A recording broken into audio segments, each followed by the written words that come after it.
বন্ধুরা, আমি আবার আসলাম আপনাদের কাছে একটা কথা বলার জন্য তুলে ধরবো আপনাদের মাঝে। তার স্বামী স্ত্রীর গল্প। অনেক দিন হয়ে গেছে তারা স্বামী স্ত্রীর সংসার করতেছে, কিন্তু স্বামীকে স্ত্রী কখনো বলেনি, কোনো কিছু আবদার করেনি। হঠাৎ একদিন আবদার করলো কি, স্বামীকে বলল, তো আমার অনেক একটা জিনিস আমার মনে চাচ্ছে, সেটাকে এনে দিতে পারবে? সে বলল, আচ্ছা কি বলো। স্বামীকে বলল, স্ত্রী বলল, আমার অমূল্য একটা রতনের দরকার।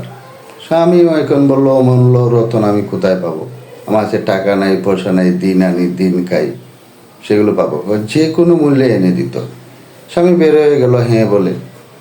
বের হয়ে গিয়ে সারা দিন খুঁজতে লাগলো, এই জিনিসটা আর পেল না। হঠাৎ সামনে একজন হুজুর পেল, হুজুরকে গিয়ে সালাম দিল, সালামের উত্তর নিলেন হুজুর। হুজুরকে বলল, আমার একটা সমাধান করে দেন হুজুর, এইটা তো আমি সারা দিন ধরে ক্লান্ত হয়ে খুঁজছি, আমি পাচ্ছি না। হুজুর বললেন, আচ্ছা বলেন। বললো, আমার বই অমূল্য একটা রতন চাচ্ছে, উনি এখন তো আমি পাচ্ছি না কোথায়।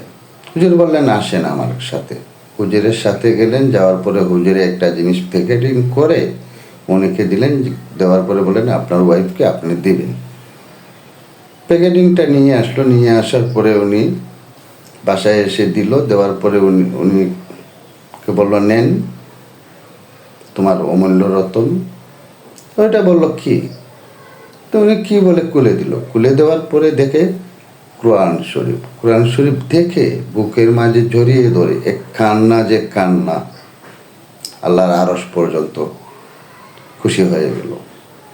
দেখেন, আমি এই কথাটাই আপনাদেরকে বলতেছি, স্বামীরা সব কিছুই পারে, একটা বউকে খুশি রাখার জন্য কি না পারে, অমূল্য রত্ন এনে দিতে পারে।